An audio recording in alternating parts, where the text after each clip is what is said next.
Prynhawn da i chi i gyd, a gobeithio bod chi yn parhau i gadw'n dda. Dyma rai adnodau o Jeremia pennod 9.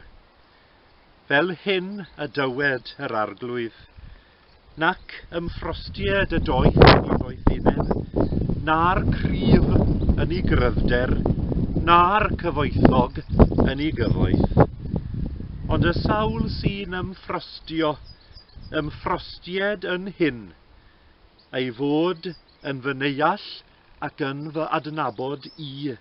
Mae fi yw'r arglwydd sy'n gweithredu'n ffyddlon, yn gwneud barn a chyfiawnder ar y ddeiar ac yn ymhyfrydu yn y pethau hyn, medd yr arglwydd. A rydyn ni'n diolch ar ddechrau yn oedfa am i Rydian gyflwyno i'r intrada hini drwy ddefnyddio Consierto Trwmped Haydn. Mae Rydian wrth gwrs fel nifer mawr o blant a phobl ifanc Cymru wedi bod yn paratoi yn ddiwyd iawn go gyfer ag eisteddfod tŷ i'r gobaith Cymru am fod yr eisteddfod wedi cael ei ganslo leni. Mae yr urdd mewn cydweithrediad ag S4C a Radio Cymru wedi penderfynu rhoi cyfle i bobl gystadlu drwy anfon pytiau i mewn ar dap. A pheth arall wrth gwrs sydd wedi cael ei ganslo heleni yn anffodus yw casgliad arferol cymorth Cristnogol. Heddi yw dechrau wythnos cymorth Cristnogol. A gai'ch annog chi bydd y gweithgaredd codi arian arferol o anghenraid wedi gorfod cael ei ganslo leni. Gai'ch annog chi, os modd i chi wneud, i barhau i gyfrannu i cymorth Cristnogol ac i'r elefennau dyngarol eraill yna sydd yn ceisio bod o gymorth i bobl drwy ein byd ni.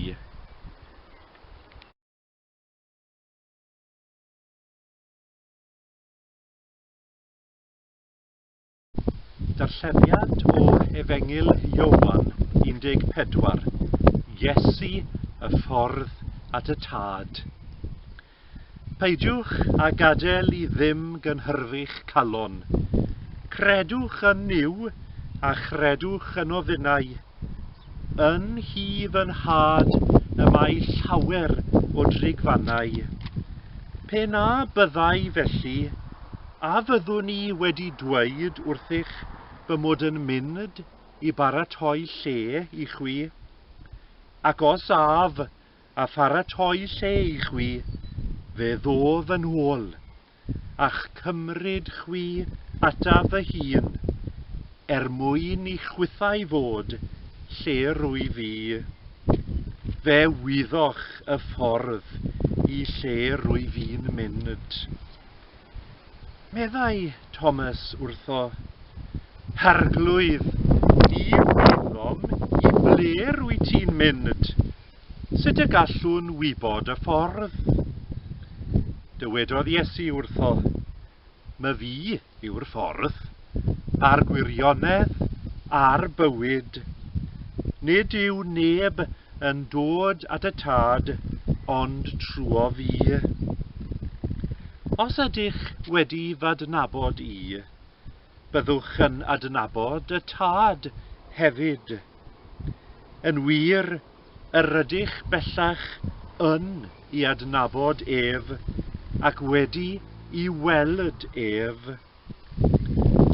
Meddai Philip wrtho, Arglwydd, dangos i ni y tad, a bydd hynny'n ddigon i ni. Atebodd Iesu ef, a wyf wedi bod gyda chwi cyhyd, heb i ti adnabod i, Philip? Y mae'r sawl sydd wedi fy ngweld i, wedi gweld y tad. Sut y medru di ddweud, dangos i ni y tad? Onid wyt yn credu fy mod i yn y tad, a'r tad yno fi? Y geiriau eiriau yr rwy fi'n i dweud wrthych, nid ohonodd fy hun yr rwy fy'n ei llefaru. Y tad sy'n aros yno fi, sydd yn gwneud i weithredoedd i hun. Credwch fi pan ddywedaf fy mod i yn y tad, a'r tad yno fi. Neu, ynte, credwch ar sail y gweithredoedd i hunain.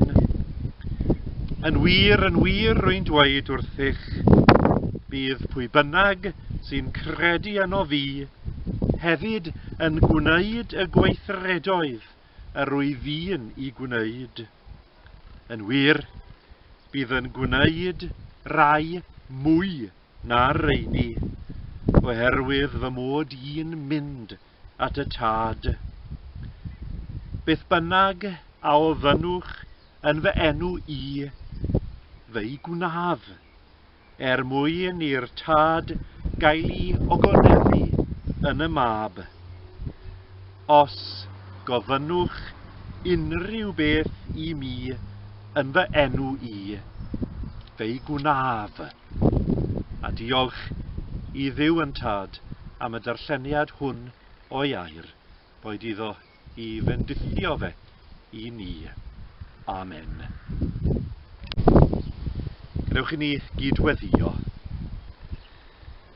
Dad Tregarog, cofiwn mewn tristwch am y rai sy'n diwr ewyn a thlodi, ac am y plant sy'n gorfod ffarwelio a llwyfan yn byd cyn dechrau cerdded arno. Arglwydd maddau'r anghyfiawnder sydd ar ein deiar. Cofiwn mewn cywilydd fod yn hunanoldeb a'n dihydrwydd ni yn cyfrannu at yr anghyfiawnder hwnnw. Rydyn ni chyfiom yn gweiddi am ein hawliau a'n cysur a'n ffyniant, heb sylweddoli bod yn ffyniant ni wedi i blethu a ffyniant ein chwiorydd a'n brodyr drwy'r byd. Rydyn ni'n gwyddio yn arbennig yr wythnos hon am waith gymorth Cristnogol. Diolch yn bod ni yn gallu bod yn rhan o waith y mudiad hwnnw. Helpa ni o Dduw nad i ni yn gallu cyflwyno ein gweithgaredd arferol ni. Helpa ni dal i'r roddi yn hael i helpu'r tlawd yn ein byd ni. Boed yr wythnos hon felly bod yn gyfle yn enw Iesu Grist i ddatod llinynau trigaredd ein calonnau ni. Rydyn ni'n gwyddio am bob cyflwr yn ein byd ni, lle mae angen. Am y sefyllfa lle mae bobl yn galw mas am gyfiawnder a barn yn ei gwledydd. Boed i'r tlawd o Dduw weld i gweddiau nhw yn cael ei hateb yn ôl dy ddymuniad di. Ni'n gweddio am lywodraeth yn gwlad ni, yng Nghaerdydd ac yn Llundain. Boed i'r penderfyniadau sydd yn cael ei wneud yn y cyfnod anodd yma bod yn penderfyniadau doeth lles pawb o bobl yn gwlad ni. A ni'n gweddio yn arbennig am y rai sydd yn dost, am y rai sydd yn bryderus, ac am y rai hefyd sydd yn galaru, gan gynnwys y rai y mae'n gofal ninnau yn drwm drosti nhw. Una ni o Dduw, ymrosesiwn mawr buddugoliaethus dy fab, a ddath o'r bedd yn fyw, gan goncro pob gelyn, gan gynnwys yn gelyn olaf ninnau, sef y bedd, ac yn ei enw hef y gweddiwn hyn i gyd. Amen. A gadewch i ni felly yn ôl yn harfer gyd weddio gweddi'r arglwydd. Ein tad, hwnnwyt yn y nefoedd, sancteiddier dy enw, deled y deyrnas, gwneler dy wyllus, megis yn y nef, felly ar y ddeiar hefyd. Dyro i ni heddiw ein bara beunyddiol, a maddau i ni ein dyledion, fel y myddeiwn ninnau i'n dyledwyr, ac nac arwain ni i brofedigaeth, eith'r gwared ni rag drwg, canis eiddo ti yw'r deyrnas, a'r nerth a'r gogoniant, yn oes oesoedd. Amen. Beth oedd ystyr Iesu tybed, pan ddywedodd bydd pwy bynnag sy'n credu yno fi yn gwneud gweithredodd mwy na'r rain oherwydd fy mod i'n mynd at y tad. Beth bynnag oedd ei ystyr, rwy'n siŵr nad byddwch chi yn gwneud gweithredodd llai na'r rain oedd ei ystyr. Mae addewid Iesu yn hynod rymus i'n ninnau ar ddechrau wythnos cymorth Cristnogol, ond diwe. Mor aml rydyn ni'n edrych ar dlodi a gwendid yn byd ni, ac yna'n penderfynu yn bod ni yn analluog i gyflawni unrhyw beth. Ond yna daw'r ergyd.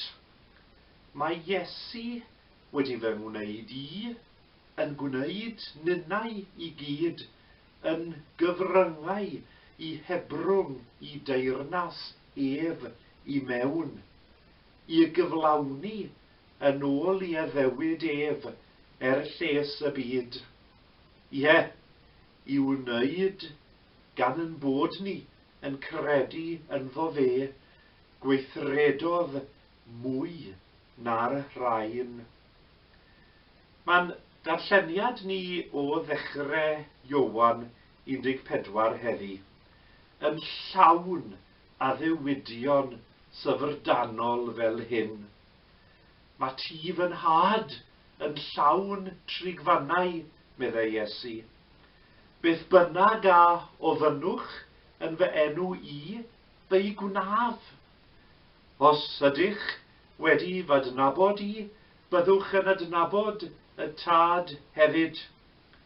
Ac yna, fe ddo fy nôl, a'ch cymryd chwi ataf fy hun, mwyn i chwythau fod lle rwy fi. Addewidion syfrdanol yn wir. Mi ddywedodd Iesu'r geiriau hyn mwyn cynnig cysur, do, ond hefyd mwyn gosod gobaith cadarn o flaen i ddisgyblion, o flaen ei eglwys ef, wrth i ninnau fynd ati i weithredu yn ei enw ef. Fel Cristnogion, mae'n bydolwg ni wedi ei ffurfio gyda geiriau Iesu ei hun yn sail. Nid lligoer na chleuar mo'n ffydd ni, ond mae'n ffydd ni wedi i hegnio gan addewid Iesu, taw ef yw'r ffordd, ef yw'r gwirionedd, ac ef yw'r bywyd. Ystywed George Rees yn Emyn 541 yng Nghaneuon Ffydd. Ti yw'r ffordd, a mwy na'r ffordd i mi, tydi yw ngrym. Pa les ymdrechu farglwydd hebo ti a minnau'n ddim, o rymus un, na wybu lwfwrhau, dy nerth am ceidw unau heb lescau. Efallai y byddai ein byd ôl-fodern ni yn cyhuddo ni o hair lligrwydd os oedden ni'n mynnu cymryd Iesu wrth ei air. Ond nid pobl sy'n cymryd Iesu o ddifri, sydd ei hangen ar ein byd ni heddi. Pobl sy'n gwybod yn bod yn medru traws newid y byd lles y tlawd, wrth i ni bwyso ar addewidion ein harglwydd, ac wrth i ni ddilyn yr un sy'n ffordd ac yn wirionedd ac yn fywyd, ac gogoniant i'w enw. Amen. I gau yn hoedfa, mi hoffen ni fyfyrio am ychydig ar eiriau Emyn 685, sef cyfieithiad W. Rhys Nicholas o Emyn JSB Monsell, Fight the Good Fight.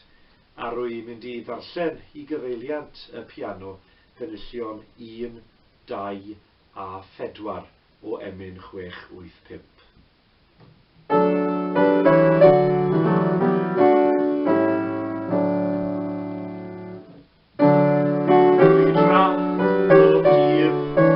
Cryfhad y ffydd, Crist yw dy merth i gario'r dydd, mentra di fyw a chreu gan ddiw, goron llawenydd werthfawr yw.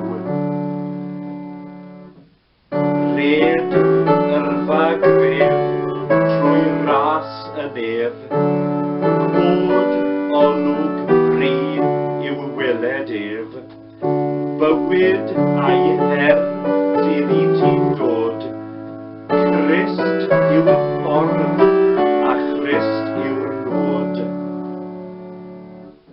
Bydd yn ddifram mae ef wrth law, hyd atat fyth i gariad ddaw, cred eto mwy, cei hedd diglwy, Crist fydd dy hael a phopeth fwy.